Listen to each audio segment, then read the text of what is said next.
Mis amigos, ¿qué tal? Buenas tardes, una vez más con ustedes en este su espacio Turno Libre. Hoy es jueves, estamos a 26 del mes de enero del año 2023.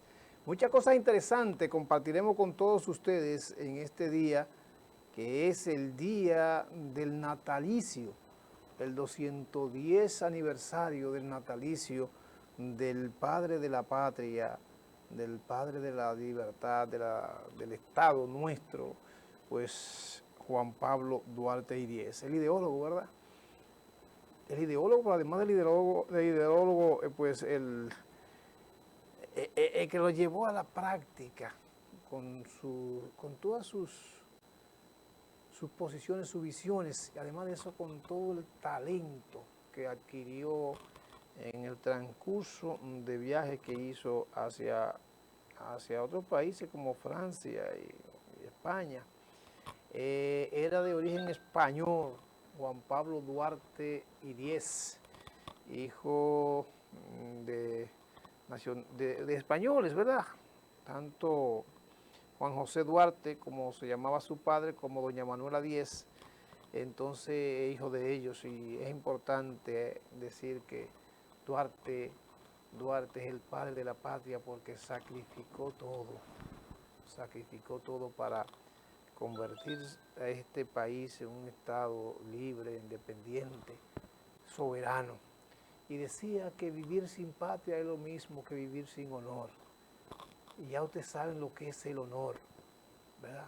Entonces por eso nosotros recordamos, nosotros pues, vivimos esta experiencia. Y bueno, y es entonces el ejemplo de la forma, de la manera en que debemos hacer la política. Hacer política para servicio, hacer política para el bien común, hacer política para decir, ¿verdad?, que todo es un paso por la vida. Entonces hay que tener una filosofía de vida.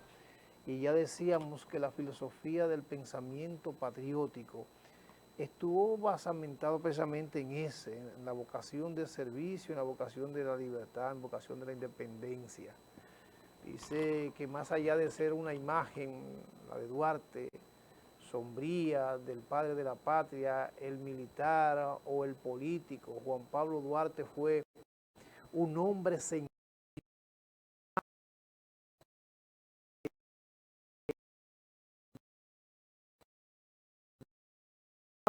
a las oscuras calles de la zona colonial tras una cabalgata en el interior del país.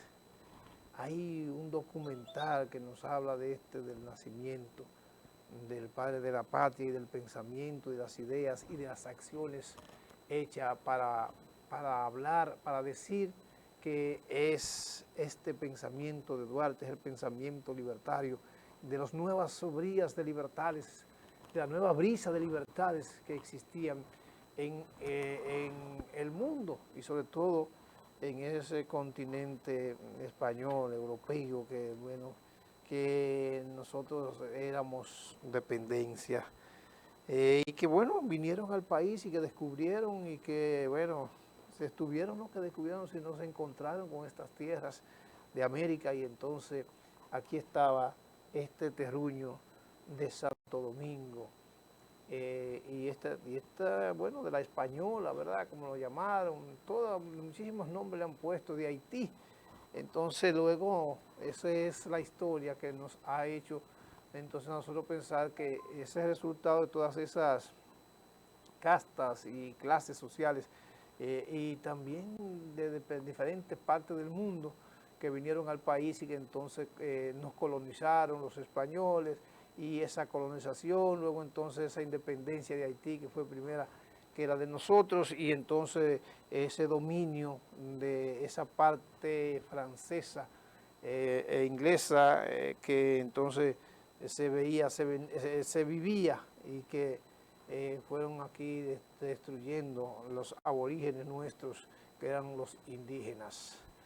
Bueno, vamos a ver, Máster, el video de Duarte, donde Duarte recordamos el natalicio de Duarte y recordamos entonces por todo lo que pasó y todo lo que hizo Duarte para lograr nuestra independencia, nuestra separación, y vamos a verlo máster entonces. Dedicado a Juan Pablo Pion por su invaluable apoyo.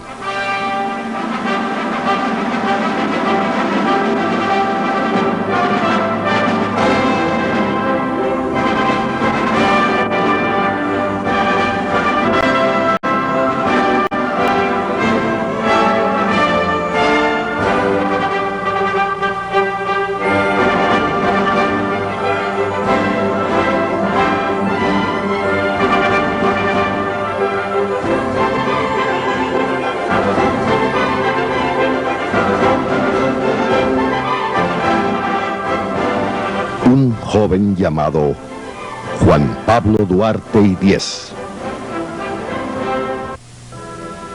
El 26 de enero de 1813, en la antigua calle del Caño, hoy Isabel la Católica, del barrio Santa Bárbara, el matrimonio del comerciante español Juan José Duarte y Manuela Díez es nuevamente bendecido con el nacimiento del segundo de sus hijos, a quien bautizan en la iglesia de Santa Bárbara con el nombre de Juan Pablo Duarte Díez. Desde sus primeros años sorprende este niño a sus mayores, no solo por su inteligencia y dedicación, sino por un ávido deseo de aprender, lo que le llevó a convertirse en un consumado lector. Con poco menos de 8 años es admitido en la escuela para varones que dirigía Manuel Aybar, donde recibe cursos de gramática, aritmética y geografía, alcanzando el título de primer decurión, título que en su época se le otorgaba al alumno más destacado. Se preparaba Duarte para iniciar sus estudios superiores cuando, por una orden del gobierno de Boyer, quedaba cerrada la Universidad Primada de América. Si su avance no logra detenerlo, el joven, que para la fecha tendría unos 13 años, se somete al tutelaje de los dominicanos más instruidos de la época, el doctor Juan Vicente Moscoso y el presbítero don José Antonio Bonilla. Se prepara como tenedor de libros e inicia los estudios de inglés y francés con los profesores Mr. Group y Monsieur Bois, así como el profesor de guitarra y flauta Antonio Méndez. A ambos instrumentos les dedicó tanto tiempo que llegó a dominarlos con bastante destreza. Tan extenso y estricto resultaba el programa de clases que, con relación a ello, comentó Rosa Duarte en sus apuntes. Tanta era la dedicación de mi hermano a los estudios que nunca le fue posible separarse de sus libros hasta muy entrada la noche. Apremiado por sus tutores, sale Duarte al extranjero para completar su formación científica en compañía del comerciante español Pablo Pujols. Durante la travesía, un desagradable incidente con el capitán del barco lo hiere tan profundamente que cambia de manera abrupta todos los planes que había hecho para con su vida. ¿O es posible que teniendo un pasaporte haitiano se haga llamar dominicano? Soy dominicano, dominicano, dominicano. Aunque no se ha establecido con precisión el tiempo que vivió Duarte en los Estados Unidos y Europa, de lo que sí se está completamente seguro es que cuando el joven pudo dedicarse con plena libertad y sin aprensión al estudio y al disfrute de actividades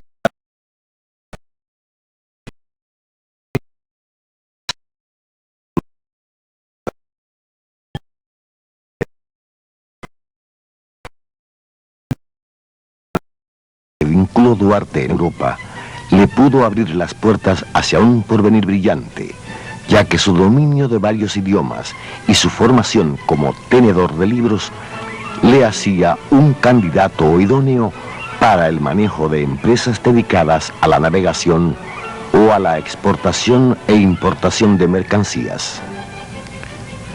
Pese al embriagante influjo de la vida parisina, Duarte se marcha a la ciudad de Barcelona, en Cataluña, región de España.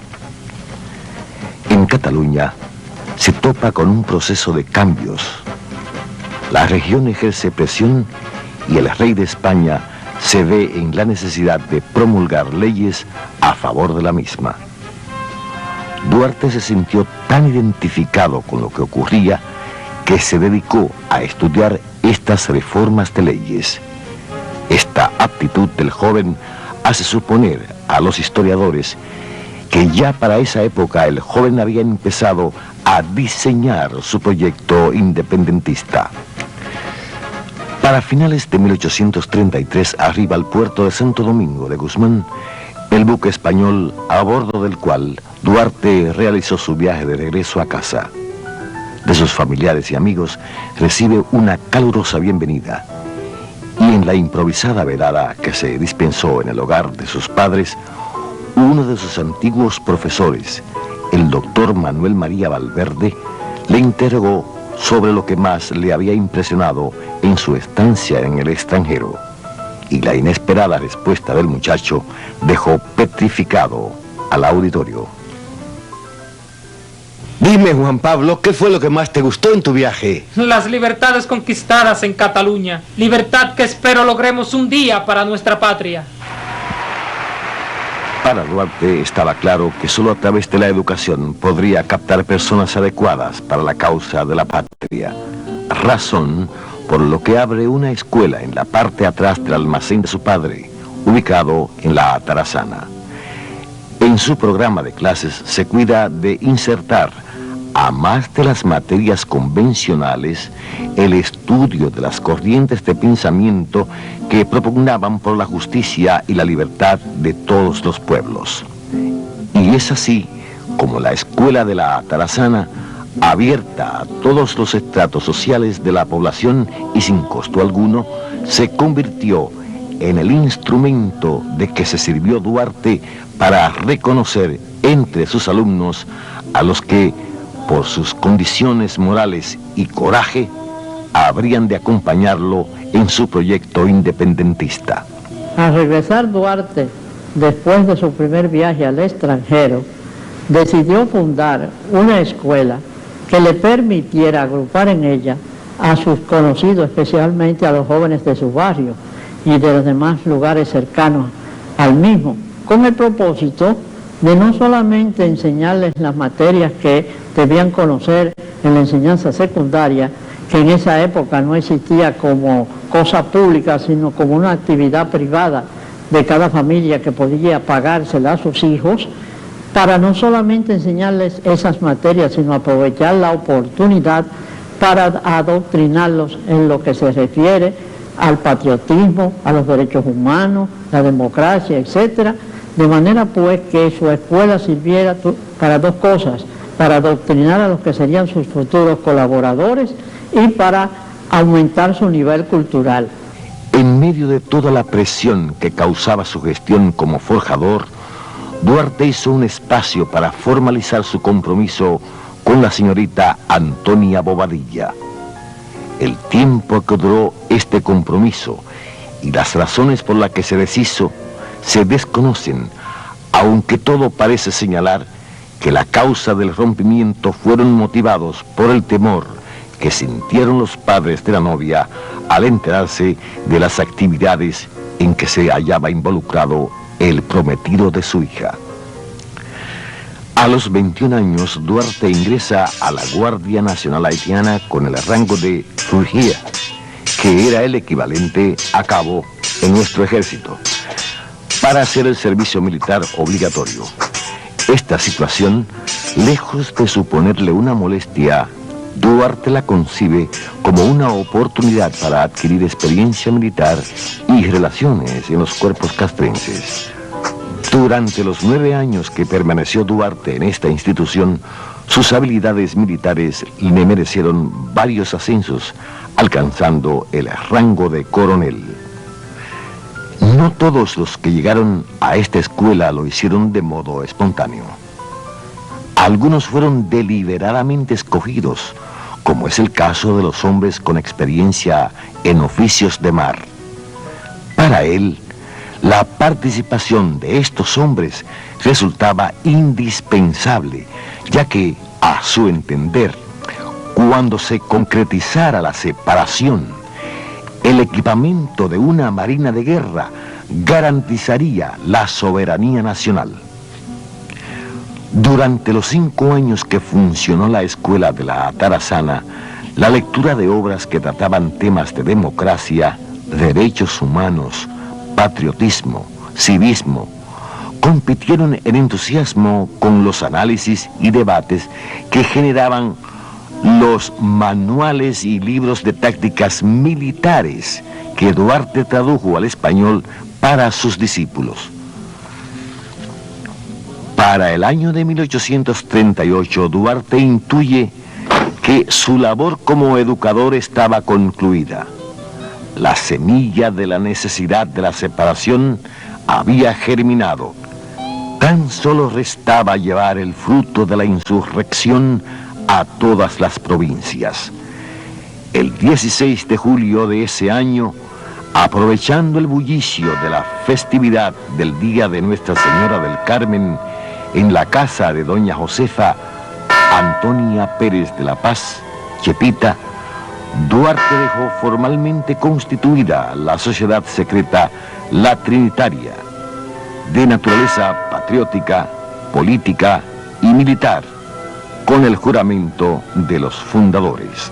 En nombre de la Santísima, Augustísima e Indivisible Trinidad de Dios Omnipotente, juro y prometo, por mi honor y mi conciencia, en manos de nuestro presidente Juan Pablo Duarte, cooperar con mi persona, vida y bienes. Los miembros de la Trinitaria tenían la misión, a más de atraer 2 simpatizantes por cada miembro, la de organizar un ejército secreto conocido como el Brazo Armado de la Trinitaria en todo el territorio nacional.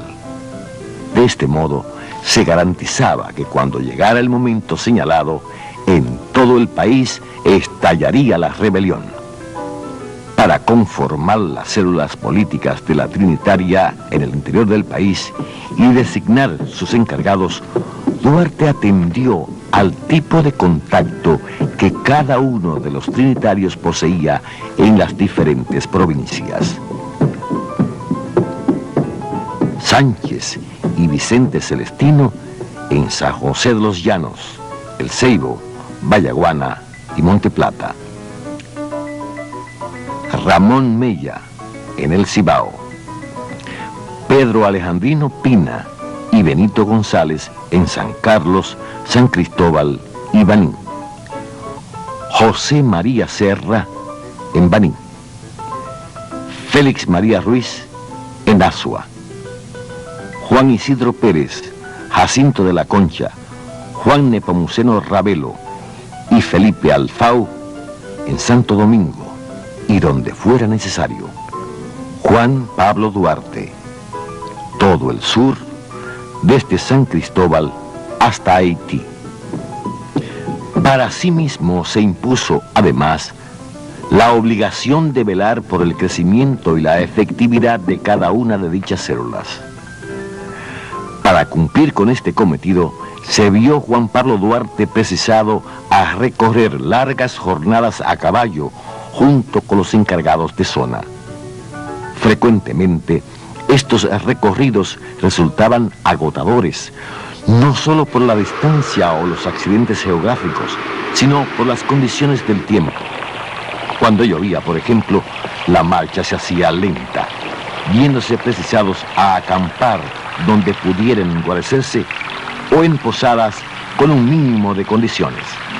Estas constantes salidas hacia el interior la justificaba Duarte ante las autoridades haitianas como compromisos propios de su oficio de agrimensor. En julio de 1839 llega al país procedente de Puerto Rico el cura limeño Gaspar Hernández. Como consecuencia de las diligencias que hiciera el vicario mayor Portes Infante para mejorar la calidad de la educación superior en Santo Domingo. Atento a todo cuanto ocurre en la ciudad, Duarte se entrevista con Gaspar Hernández para pedirle que pusiera la cátedra a favor de la causa. Aunque para algunos de los conjurados los sentimientos prohispánicos del prelado Hernández resultaban inconvenientes, para Juan Pablo Duarte esta filiación resultaba de menor importancia si se comparaba con lo que podía aportar al movimiento separatista.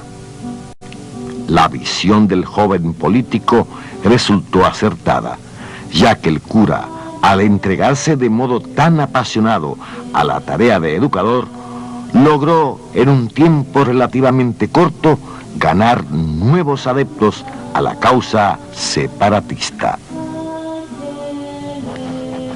Aunque resultaba incuestionable la influencia que ejercía la Trinitaria sobre un amplio sector de la población joven, se hacía indispensable crear un nuevo instrumento que permitiera captar la atención de los estratos más conservadores.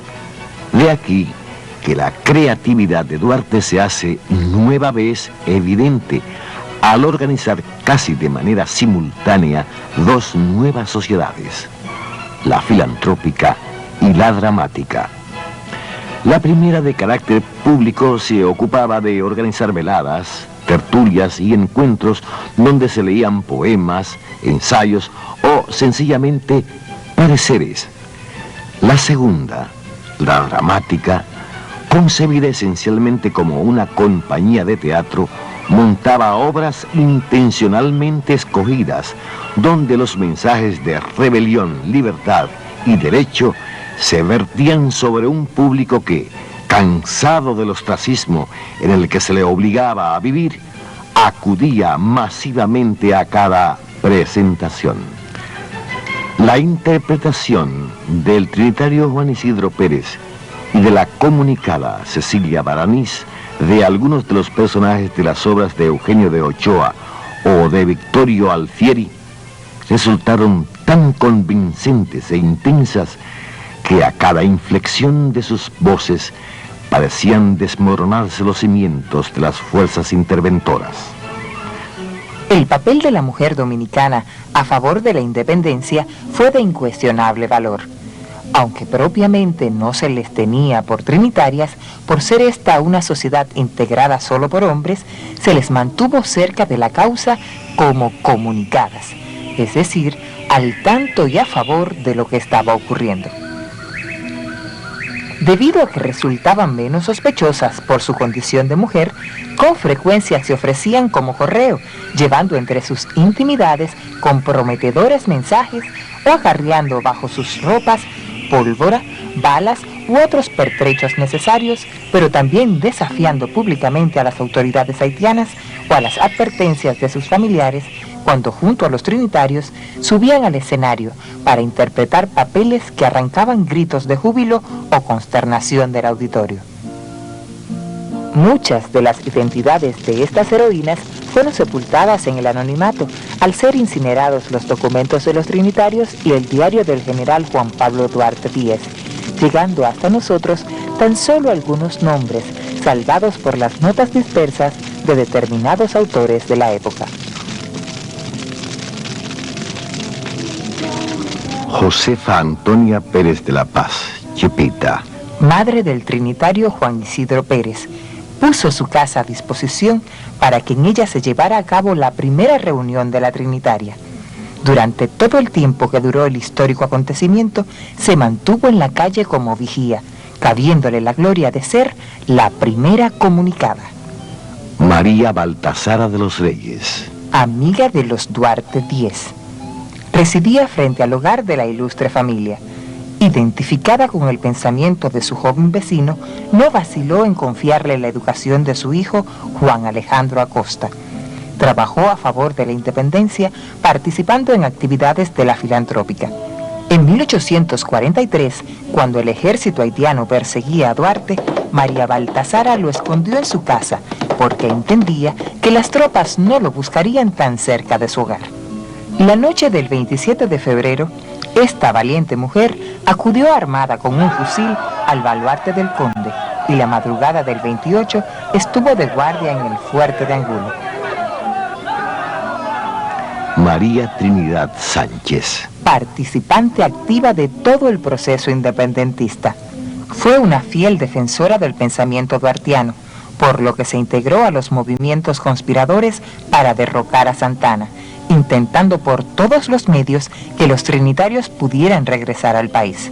Cuando se descubrió la trama golpista, fue apresada y presionada para que delatara el escondite de su sobrino Francisco del Rosario Sánchez y los demás conjurados. La confesión nunca se produjo, por lo que fue juzgada por un consejo de guerra.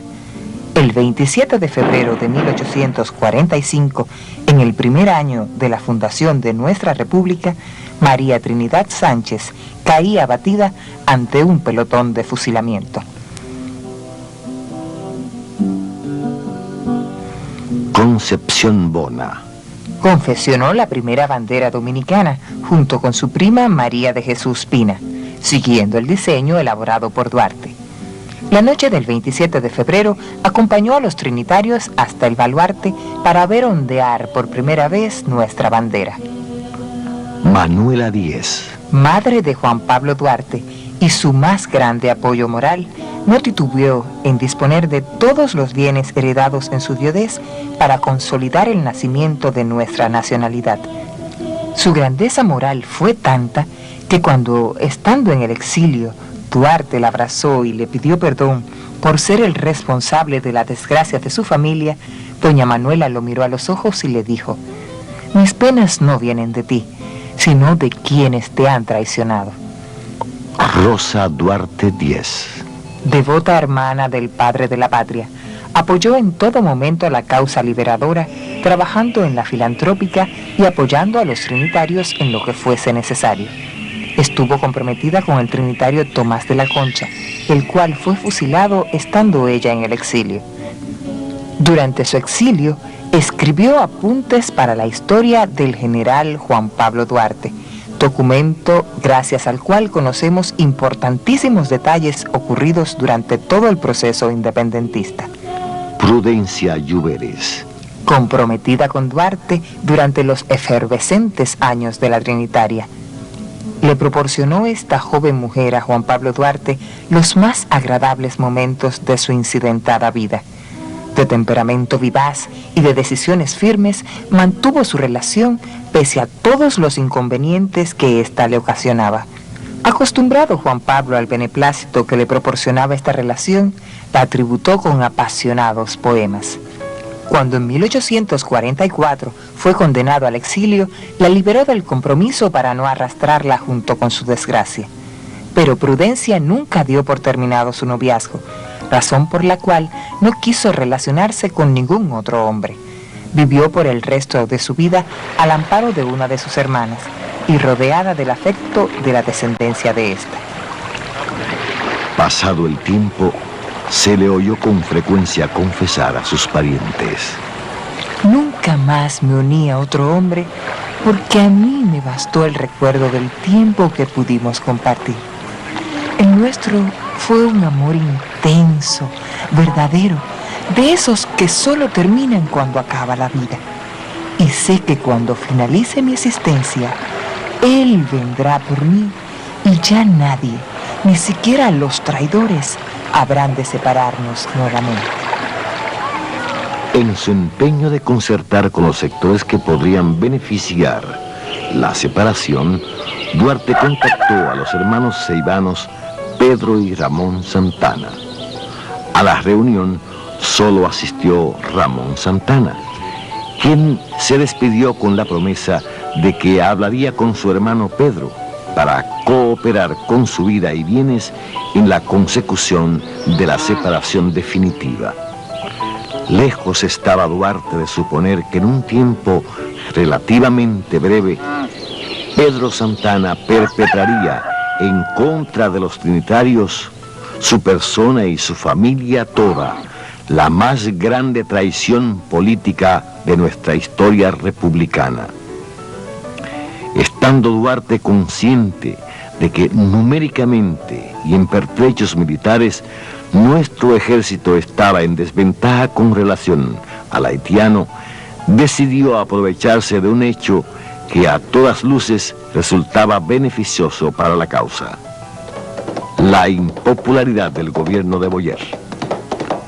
Al tanto de la revolución que se preparaba en Haití para derrocarlo, convino en participar en la misma, y para esto envió a negociar a Juan Nepomuceno Ravelo para ofrecer la cooperación dominicana en la revuelta.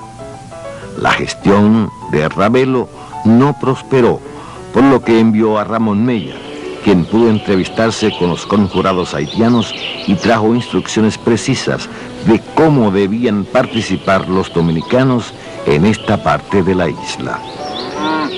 El 24 de marzo de 1843, un grupo de dominicanos desafectos a Boyer, con Duarte a la cabeza, se reunieron con los golpistas haitianos al mando de Etienne Desgros, designado por los mandos haitianos como cabecilla de la revolución en la parte oriental de la isla.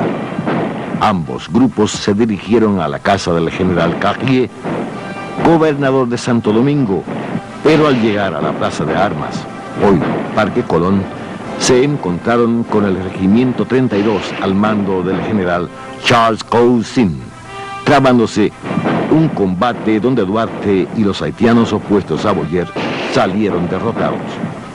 Al día siguiente, Duarte y sus seguidores se dirigieron a San Cristóbal y en el camino se les unió el general Desgros con sus hombres para entrevistarse con el comandante Esteban Roca, de origen español, pero al servicio del ejército haitiano. Duarte, que desde hacía un tiempo se mantenía en contacto con Esteban Roca con la finalidad de ganar su afecto a favor de los planes separatistas, obtuvo el respaldo de este. A los 3 días, dominicanos y haitianos llegaron a Santo Domingo con un ejército de 2.000 hombres. El general Carrier capituló sin llegar a enfrentarse. Con el triunfo de los reformistas en Haití, en la parte este o dominicana, se organizaron juntas populares de gobierno en diferentes puntos del país. Como Duarte se había ganado la confianza de las autoridades haitianas por su actuación en el derrocamiento de Boyer, fue seleccionado para organizar los comicios donde habrían de elegirse los representantes de dichas juntas. Esta situación fue aprovechada por él para infiltrar a los trinitarios, haciéndolos pasar como partidarios del nuevo gobierno haitiano.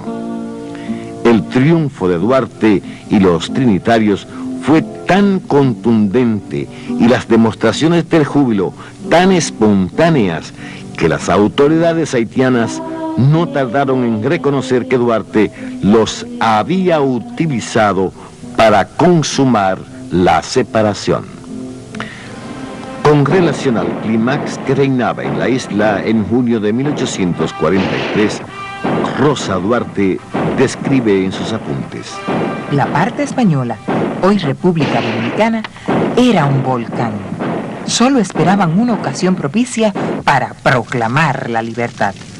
Los ánimos estaban exacerbados y el ambiente se hacía cada vez más tenso. Por donde quiera proliferaban panfletos, proclamas, denuncias, décimas o sátiras a favor o en contra de la separación.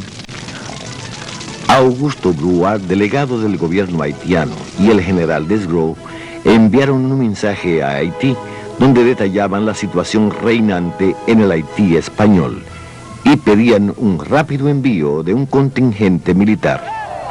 Como respuesta al urgente llamado en junio de 1843, el general Charles Gerald Riviere entró por Dajabón con un ejército de 12.000 hombres.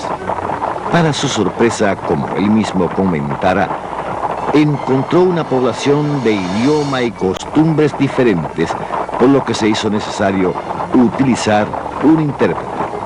Inmediatamente despachó 2 brigadas para Santo Domingo y Santiago, mientras que él recorrió Puerto Plata, Santiago, San Francisco de Macorís, La Vega y Cotuí. En todas partes oyó del movimiento separatista. Los apresamientos e interrogatorios asolaron por lo largo y ancho estas provincias. Entre los detenidos se encontraban Ramón Mella y el cura de San Francisco de Macorís, Salvador de Peña, por ser señalados como cabecillas del movimiento en la zona norte.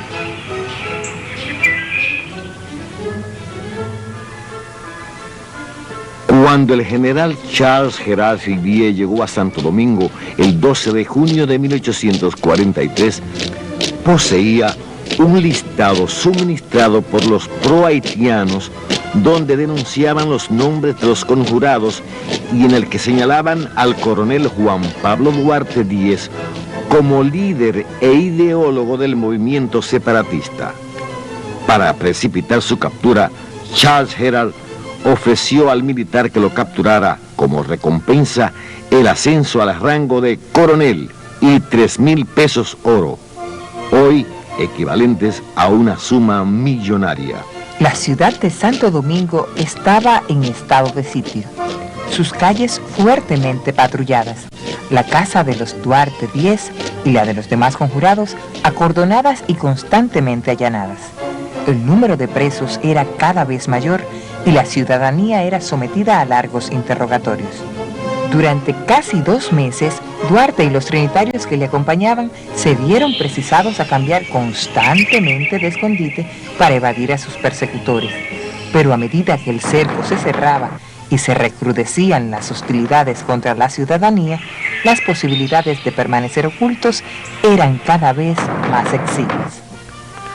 Consciente Juan José Duarte del peligro que corría Juan Pablo y sus colegas y temeroso de que en cualquier momento estos cayeran abatidos en un enfrentamiento con la milicia haitiana, contrató los servicios del capitán de una goleta para que lo sacara del país.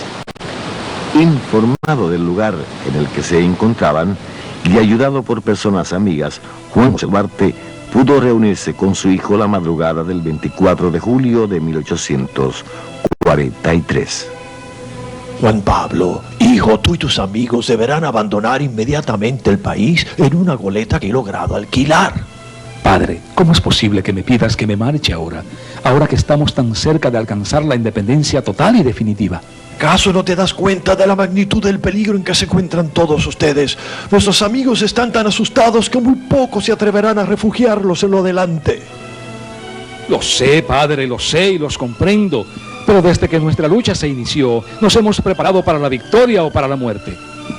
Si todos ustedes mueren y los demás continúan presos, ¿quién te asegura que los que sobrevivan tendrán el suficiente coraje para seguir adelante? Se levantará otro, padre, otro que será la cabeza para guiarlos.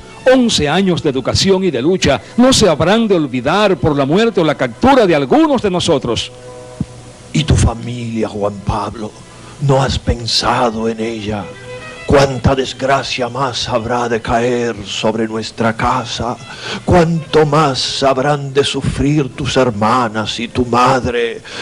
Manuela, Juan Pablo, está enferma de tanto dolor, y si muere, ¿querrás cargar con esa culpa el resto de tu vida? El argumento del padre lo desarmó. Sintió cómo la culpa le desgarraba el pecho. Tanto había sido su afán por liberar su patria, que permaneció ciego ante todo el dolor que padecía su familia. Lo contempló sin poder proferir palabra alguna, y solo en ese momento se percató de lo envejecido y demacrado que se veía el hombre que tanto había admirado. Lo abrazó para despedirse y le prometió que se pondría de acuerdo con sus amigos. Antes de partir, Duarte, Pina y Juan Isidro indagaron nueva vez sobre la salud de Sánchez, pero las noticias no fueron alentadoras. El joven agonizaba en su lecho de muerte, consumido por la fiebre. La noticia dejó caer un pesado silencio. Pesarosos subieron al bote que los conduciría a la Balanga. Saldrían del país esa madrugada del 2 de agosto de 1843. Con la certeza de la salida de Duarte, Pina y Juan Isidro, el rumor del fallecimiento de Sánchez y el encarcelamiento de Mella y otros trinitarios, Charles Herald y los pro-haitianos entendieron que la conjura separatista estaba decapitada.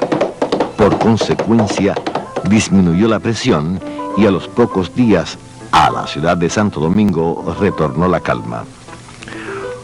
Con el surgimiento de problemas internos en el seno del gobierno haitiano y previendo que se gestaba una traición en su contra, el general Charles Herald partió a Puerto Príncipe. La situación interna de Haití propició un clima apropiado a los separatistas que se reagruparon encabezados por Vicente Celestino Duarte, Sánchez y Ramón Mella. Pelosamente no hubo una coalición y el pueblo se fragmentó en tendencias: pro-haitianos, pro-hispánicos, afrancesados y hasta pro-ingleses. Cada quien andaba por su lado, como si se hubiesen olvidado que éramos un solo pueblo y que por tanto la meta debería ser la misma: el bienestar de la patria. Mientras tanto, desde su llegada a Venezuela, Duarte buscó entrevistarse con el presidente venezolano, el general Carlos Soublette, entrevista que logró gracias a la dama dominicana doña María Ruiz. La reunión se llevó a cabo en la Casa Amarilla y en la misma Duarte, después de describir la terrible situación que padecía el pueblo dominicano, le solicitó su colaboración en armas y municiones. El mandatario se deshizo en elogios al joven patriota y le ofreció su más decidida colaboración. Mientras esperaban la prometida ayuda, Juan Pablo y sus amigos hicieron colectas, vendieron objetos de valor, pero lo reunido no resultaba suficiente, por lo que se realizaron otras visitas al presidente Soublette. Comprendiendo que nada podía esperar de él, se embarca a Curazao. Desde allí resuelve escribir a su padre para que ponga sus saberes a favor de la causa, pero a su llegada en el mismo muelle se entera de su fallecimiento. Un sentimiento de culpa se apodera de su atribulado espíritu y el aguijón de la conciencia lo mortifica acosándolo.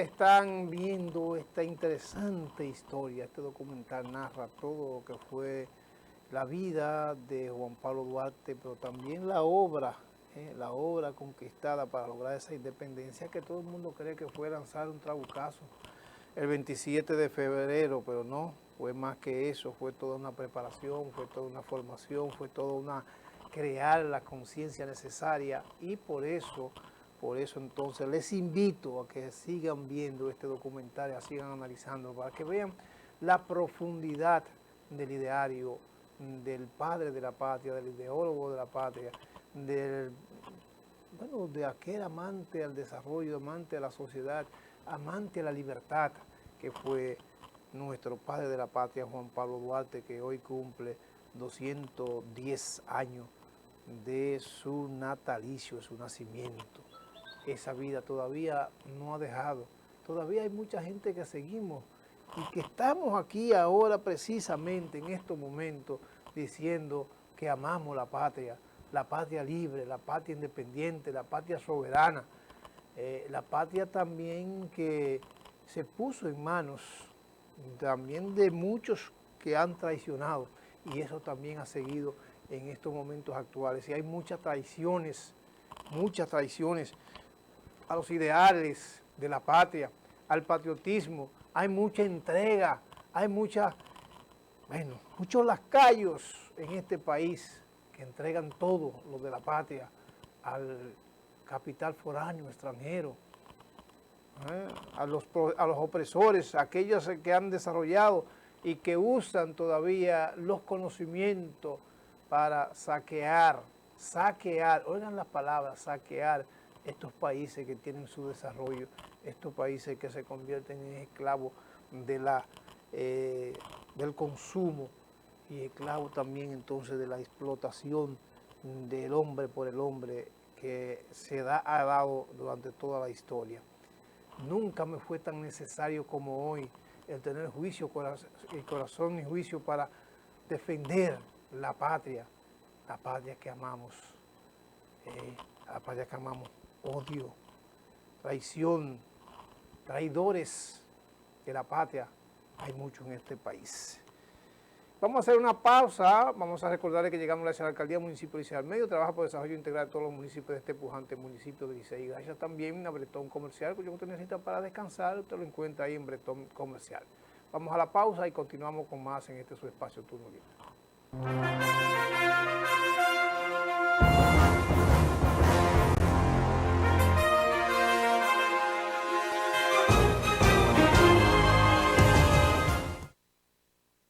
Hola, soy Fulgencio Severino, presidente del movimiento Patria para Todos y Todas. Siempre me preguntan que por qué rechazamos el financiamiento de los partidos políticos. Nosotros somos el único partido reconocido por la Junta Central Electoral que rechaza este financiamiento. Y en 2 años de haber sido reconocida nuestra organización, nunca hemos recibido estos recursos. Y te voy a decir por qué. Con 1.200 millones de pesos que cada año le entregan a los partidos políticos, pudiéramos pensionar a miles de personas humildes en la República Dominicana. Pero además, pudiéramos mejorar el sistema de salud en la República Dominicana y fundamentalmente garantizar los medicamentos de forma gratuita a toda la población.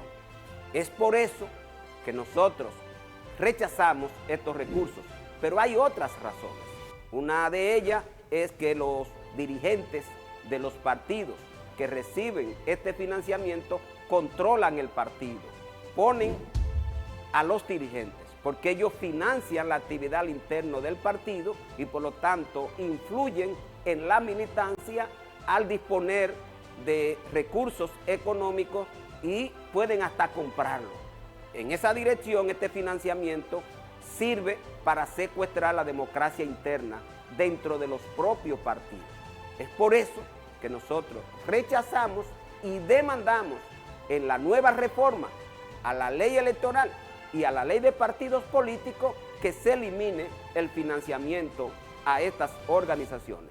Además, República Dominicana es de los únicos países donde el financiamiento es permanente. En otros países se financia la campaña electoral, pero aquí se le entregan recursos todo el tiempo a las organizaciones.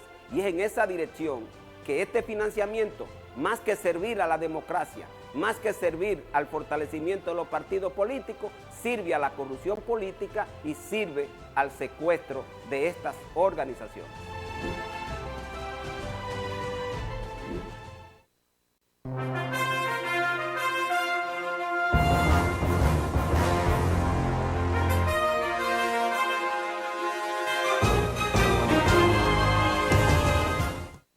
De regreso con ustedes en este su espacio Turno Libre. Bueno, siguen algunas actividades con motivo del Día del Patricio Juan Pablo Duarte en el día de hoy. El presidente Luis Abinader estuvo en San Francisco de Macorís en la celebración del Día de Duarte. Y aquí en Santiago, la gobernación provincial de esta ciudad de Santiago también realizó varias actividades con motivo de las festividades del Día del Patricio Juan Pablo Duarte. Vamos a verla más.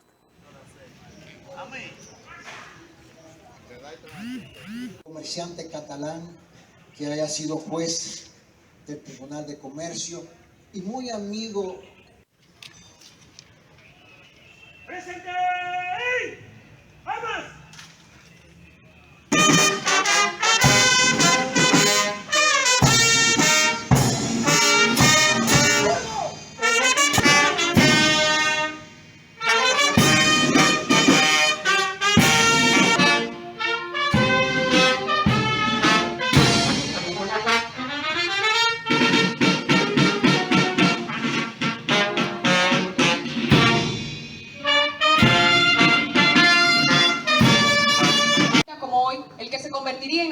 de la patria y fundador de la República. Un hombre que todos recordamos de una manera solemne y con mucho orgullo, un defensor vehemente del patriotismo y de la identidad dominicana. Juan Pablo Duarte Díez, que desde pequeño se interesó por los libros y se caracterizó por ser un hábil aprendiz. En él premiaban sus altas calificaciones y sus múltiples destrezas para distintas ramas del saber. Tras el cierre de la Universidad Autónoma de Santo Domingo por parte de las autoridades haitianas que invadieron el país, el joven Duarte, de tan solo 16 años, partió hacia Estados Unidos, Inglaterra, Francia y España para realizar sus estudios superiores. Es durante este viaje que el capitán del barco le dice con burlas: ¿por qué repites ser dominicano si tu pasaporte es haitiano? Tu país está invadido. Comentario que resonó en la cabeza de Duarte, pero no para quedarse de brazos cruzados, sino para accionar en favor de la soberanía de su nación. Estando en Europa, Duarte pudo ver el desarrollo social, político y económico que poseían estos países. En España, logró presenciar cómo el pueblo ejerció presión a la monarquía para que modificaran las leyes que garantizaran sus derechos. Y al ver esto, Duarte, en vez de quedarse en Europa, decidió volver, pues quería en su país el desarrollo y las libertades que pudo contemplar. De vuelta en el país, realizó labores de contabilidad, se unió a la milicia, emprendió como docente, y esta última acción la llevó a cabo en el almacén de su padre, donde creó la escuela Las Ataranzanas, en donde se encargó de enseñarle a sus alumnos materias básicas, y sobre todo, infundió en ellos el pensamiento lógico y crítico, el deseo de libertad, el sentido de pertenencia y la importancia de la soberanía. A la edad de 25 años, el 16 de junio de 1838, funda la Sociedad Secreta La Trinitaria, cuya finalidad era reunir a una gran cantidad de jóvenes que compartieran los ideales de Duarte, de ver una República Dominicana libre e independiente de toda potencia extranjera.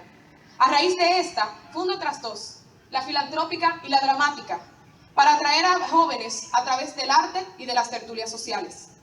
En 1843, tuvo que salir al exilio debido a la persecución que inició el gobierno haitiano presidido por Charles Herán hacia los miembros de la Trinitaria. Al momento de la proclamación de la independencia nacional, Juan Pablo Duarte tenía 31 años. Este no fue un semidios de la tercera edad, como muchas veces se nos quiere hacer creer. Fue un joven como tú y como yo, con sueños, con metas, con ideales, con una percepción diferente del mundo y de su país. Un joven que luchó incansablemente para lograr lo que algunos pensaban que era una idea descabellada. Sin embargo, él les demostró que la juventud pudo librar al país de las penumbras en las que estaba sumergida, y así nació la República Dominicana. La lucha independentista fue protagonizada por jóvenes valientes que no le temieron al peor de los escenarios, que creyeron en la idea más pura de la libertad, y así juraron hasta su muerte defender la patria. Juan Pablo Duarte, ideólogo de esta lucha, nos dice a ti y a mí, joven dominicano: seguid, jóvenes amigos, dulce esperanza de la patria mía. Seguid con tesón y ardor en la hermosa carrera que habéis emprendido y alcanzad la gloria de dar cima a la grandiosa obra de nuestra generación política, de nuestra independencia nacional, única garantía de las libertades patrias. Hoy te invito a ti, joven dominicano, a seguir los pasos de Duarte, a emprender en la lucha de nuestros derechos y el buen ejercicio de nuestros deberes, para que así podamos siempre gozar de una nación libre, democrática e independiente, en donde nunca nuestra patria se ve ultrajada, o si no, que se hunda la isla. ¡Que viva Juan Pablo Duarte! ¡Que vivan los demás trinitarios! ¡Que vivan nuestros símbolos patrios! ¡Que viva por siempre la República Dominicana! Muchas gracias. Bien, excelente.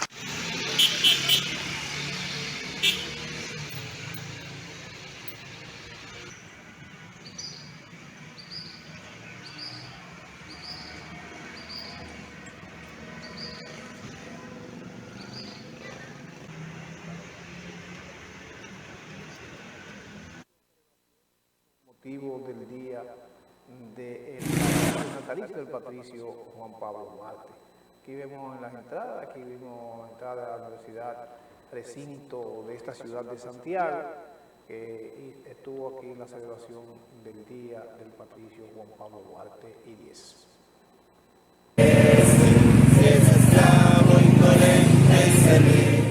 Si en su pecho la llama no cremita y rama, siempre altiva la frente alzará, que su